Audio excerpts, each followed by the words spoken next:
스트링랜드는 때릴 듯 하면 뒤로 빠지고 뒤로 빠졌다 싶으면 다시 와서 공격을 합니다. 약간 풍선 인형이 바람에 펄럭이면서 앞뒤로 움직이듯이 이 흐느적거리고 어색한 동작으로 정타를 맞추기 정말 까다로운 스타일을 보입니다. 왜 풍선 인형처럼 싸울 수 있는지 이유를 찾아보면 우선 이 짧은 스탠스가 있습니다. 양발의 간격이 좁고 몸을 곧게 세우고 있기 때문에 상체를 앞뒤로 움직이기 아주 쉽습니다. 이때 발이 많이 움직이지는 않습니다. 양팔이 가깝게 붙어있는 스탠스에서 뒷발에 체중을 많이 실으면 제자리에 고정되기 때문에 풋워크가 제한됩니다. 스트링랜드도 풋워크가 뛰어난 선수는 아닙니다. 주로 집 앞에 있는 마트 걸어가듯이 저벅저벅 걸어다니고 백스텝을 밟을 때도 발을 움직이기보다는 상체를 뒤로 빼면서 상대의 공격을 피합니다. 이렇게 상대 얼굴 바로 앞에 서서 우뚜기 인형처럼 왔다 갔다 하며 펀치를 끊임없이 던지는 스타일은 감당하기 생각보다 까다롭습니다. 스트링랜드처럼 상체를 뒤로 빼는 것과 백스텝을 밟아서 뒤로 빠지는 것을 비교해봅시다. 상체를 뒤로 빼면 순간적으로 상대의 공격을 피할 수는 있지만 허리가 무한정 꺾일 수 없으니까 공격을 피하는 데에 한계가 있다는 점이 문제입니다. 앤더슨 실바를 보시면 스웨이를 통해 와이드먼의 첫 몇 개의 펀치는 피했는데 와이드먼이 콤비네이션으로 후속 공격을 이어가니까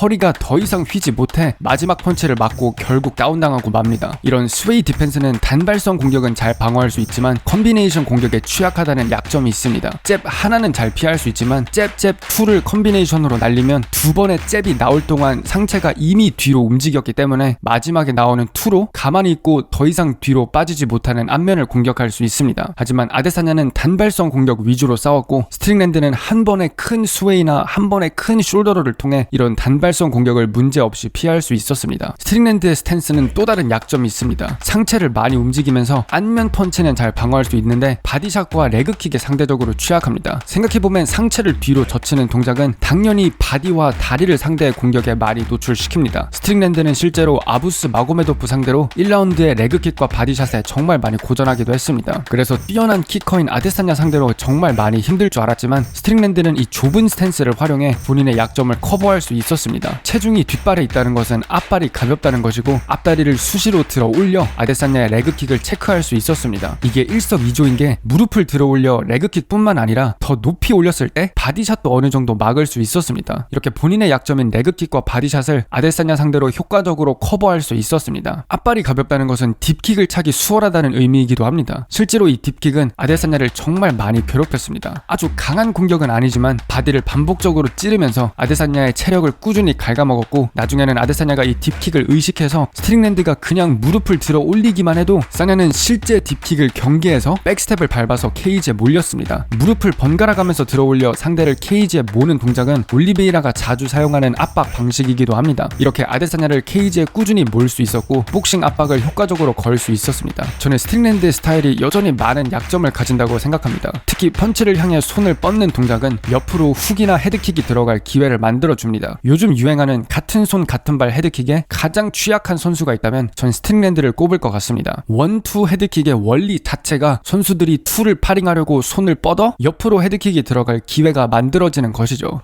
스트링랜드처럼 눈앞에 있는 모든 공격을 잡으려고 팔을 뻗으면 이 같은 손 같은 발 헤드킥에 취약해지고 미래 상대가 충분히 공략할 수 있는 부분이라고 생각합니다. 결국 스트링랜드의 스타일은 본능에 많이 의존하는 스타일입니다. 수천 시간의 스파링을 통해 펀치 날아오는 거 하나는 기가 막히게 잘 보고 머리를 뒤로 빼는 타이밍도 정말 좋습니다. 생각해보면 얼굴에 뭐가 날아올 때 손을 뻗고 상체를 뒤로 빼는 동작은 정말 본능적인 움직임입니다. 제 생각에 스트링랜드는 콤비네이션을 반복적으로 드릴 하면서 복싱 기본기를 익히고 기본기가 몸에 배이게 하기보다는 그냥 스파링 자체를 엄청 많이 하면서 싸움을 본능적으로 익혔다 생각합니다. 더 많은 분석 영상은 멤버로 가입하시면 확인하실 수 있습니다. 관심 있으시면 영상 하단 설명란 참고해 주시길 바랍니다.